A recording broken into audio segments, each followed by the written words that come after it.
তোমার বোঝা উচিত তুমি যাকে বিয়ে করছো সে শুধুমাত্র চেহারায় সুন্দরী হলে হবে না, চরিত্রের সুন্দরী হওয়া লাগবে। এই কথা একমাত্র মুরব্বীরা বুঝবে, যুবকরা এখনো বুঝে আসবে না কথাটা। বিয়ের পরে বাস খাওয়ার পরে বুঝে আসবে। শোনেন, একটা কথা বলে ফেলি, অনেক মিডিয়া আছে বলতে লজ্জা লাগে কথাগুলো, বাট না বললে যুবকরা বুঝবে না।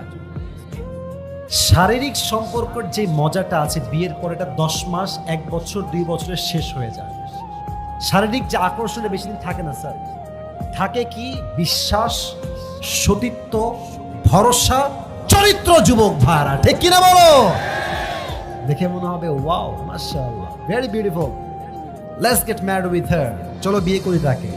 मेरे दोस्त, ये वक्त ही वक्त नहीं है, सामने और भी वक्त बाकी है। তুমি যাকে বিয়ে করছো একটু জাস্টিফাই করবা যে কয়েক ঘাটে পানি খাওয়া মাল এইটা।